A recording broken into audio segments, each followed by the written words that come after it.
Keeping your Google Drive organized can save you hours of frustration, especially if you manage lots of files for work, school, or personal projects.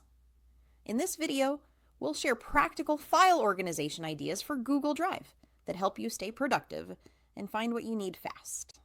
Let's start with creating a clear folder structure.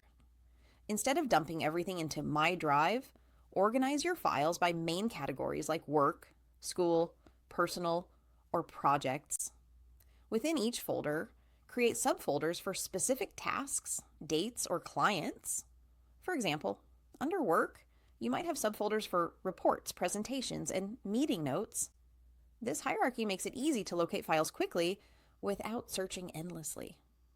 Next, use descriptive file names. Instead of document1 or untitled, use names like marketing_report, _Q1_2025, or budget_plan_client X. Clear, specific names make files searchable and reduce the chance of confusion, especially if multiple people are sharing documents.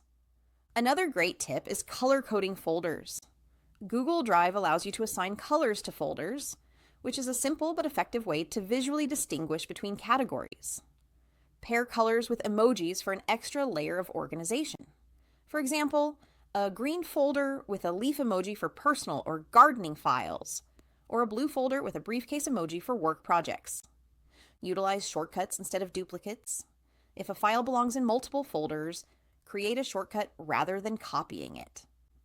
This ensures that everyone always accesses the most updated version, prevents storage clutter, and keeps your drive tidy. Take advantage of starred files and priority workspaces. Star important files to access them quickly from the starred section, and use the priority workspace to group files from different folders in one place. This is perfect for ongoing projects that involve multiple documents.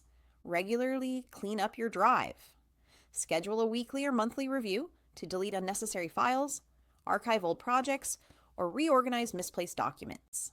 This keeps your drive manageable and prevents clutter from piling up over time. Another helpful tip is to use version history. When collaborating on shared documents, version history allows you to track edits, compare changes, and restore previous versions if needed. This keeps your work organized and ensures mistakes are reversible. Finally, leverage advanced search and filters. If your drive grows large, filters by file, type, owner, or date modified can save you time. Combine this with descriptive names and proper folder structure, and you'll always be able to find exactly what you're looking for. With these file organization ideas, Google Drive becomes a powerful tool for productivity, helping you stay on top of your work, school, or personal projects. If you found this video helpful, don't forget to like, subscribe, and hit the bell icon for more practical tech tips. Thanks for watching.